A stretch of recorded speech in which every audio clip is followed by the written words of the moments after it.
അനിൽ ആന്റണി പണം വാങ്ങിയെന്ന ആരോപണത്തിൽ ഉറച്ചു നിൽക്കുന്നുവെന്ന് വിവാദ ദല്ലാൾ TG നന്ദകുമാർ. ഡൽഹിയിലെ ഹോട്ടൽ സാഗർ രത്നയിൽ വെച്ച് വാർത്താസമ്മേളനം നടത്തിയ നന്ദകുമാർ ഇതേ ഹോട്ടലിൽ വെച്ചാണ് അനിലിന് പണം കൈമാറിയതെന്നും പറഞ്ഞു. പ്രതിരോധ ഫയലുകൾ അനിൽ കണ്ടിട്ടുണ്ടെന്നും അടുത്ത ചൊവ്വാഴ്ച മുതൽ വിവരങ്ങൾ ഓരോന്നായി പുറത്തുവിടുമെന്നും TG നന്ദകുമാർ വ്യക്തമാക്കി.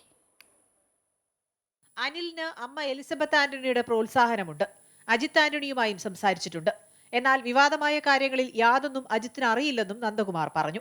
അനിൽ ആന്റണി സൂപ്പർ ദല്ലാളെന്ന് ദല്ലാൽ നന്ദകുമാർ പറഞ്ഞു. പ്രതിരോധ രേഖകൾ ഫോട്ടോസ്റ്റാറ്റ് എടുത്ത് വിറ്റയാളാണ് അനിൽ. ഡിഫൻസ് ഫയലുകൾ അനിൽ കണ്ടിട്ടുണ്ട്. പ്രതിരോധ രേഖകൾ മാർക്കറ്റിൽ അനിൽ ആന്റണി വിറ്റു പണം വാങ്ങിയെന്നാണ് പറഞ്ഞത്. പ്രതിരോധ രേഖകളുടെ കോപ്പികൾ ഇന്നിന്ന പ്രൊക്വയർമെന്റ്, അന്ന് ഒരുപാട് പ്രൊക്വയർമെന്റുകൾ നടക്കണ സമയമാണ്. പക്ഷെ ഒന്നും കൺക്ലൂഡ് ചെയ്തിട്ടല്ലാത്തതുകൊണ്ട് കാരണം എനിക്കറിയാവുന്ന ഒരു ഏജന്റാണ്. ഞാൻ അദ്ദേഹത്തെ എന്ന് പറഞ്ഞു, അദ്ദേഹത്തെ വിളിച്ചു, അനിലുമായിട്ട് അങ്ങേര് ബന്ധപ്പെട്ടിരുന്നു. കളങ്കപ്പെട്ട ഒരു വ്യക്തിയാണ് അനിൽ ആന്റണി എന്ന് പ്രൂവ് ചെയ്യാൻ വേണ്ടി മാത്രം ഞാൻ പറയുന്നത്. സാഗർ രത്ന ഹോട്ടലിൽ ഹോണ്ട സിറ്റി കാറിലെത്തി അനിൽ പണം വാങ്ങിയെന്ന് അദ്ദേഹം പറഞ്ഞു. കേരളത്തിന്റെ മുൻ chief secretary PJ Thomas, Andrews Antony, Anil Antony എന്നിവരാണ് സിൻഡിക്കേറ്റ്. അനിൽ ആന്റണി സംശുദ്ധനല്ല എന്ന് തെളിയിക്കാനാണ് ശ്രമം.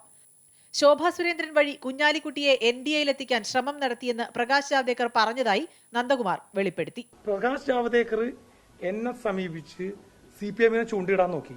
ഞാൻ ജാവ്ദേക്കറോട് പറഞ്ഞത് നടക്കൂല, കാരണം അനാഥരാവും. BJP ചേർന്ന കേരളത്തിൽ BJP ചേർന്ന അനാഥത്വം ഉറപ്പാണ്. ശോഭാ സുരേന്ദ്രൻ ത്രൂ കുഞ്ഞാലിക്കുട്ടിയെ സമീപിച്ചു, മുരളീധരനെ സമീപിച്ചു. പ്രതിപക്ഷ നേതാവ് സ്ഥാനം നഷ്ടപ്പെട്ട് ദുഃഖിതനായ രമേശ് ചെന്നിത്തലയെ വളച്ചു നോക്കി. KPCC പ്രസിഡന്റ് ആവുന്നതിന് മുമ്പ് സുധാകരനെയും ചൂണ്ടിയിട്ട് അതിനുശേഷം ഈ ചൂണ്ടകളിലൊന്നും ആരും വീണില്ല എന്ന് സങ്കടത്തോടുകൂടി പുള്ളി പറഞ്ഞു. ഞാൻ പറഞ്ഞു, കേരളത്തിൽ ആരും വീഴൂല. K Muraleedharan, Ramesh Chennithala, KPCC president ആകുന്നതിന് മുമ്പ് K സുധാകരൻ എന്നിവരെയും സമീപിച്ചുവെന്നും അദ്ദേഹം കൂട്ടിച്ചേർത്തു. താൻ വഴി CPM നേതാക്കളെ സമീപിക്കാൻ ജാവ്ദേക്കർ ശ്രമിച്ചുവെന്നും നന്ദകുമാർ വ്യക്തമാക്കി. അമൃത ന്യൂസ്, ന്യൂഡൽഹി.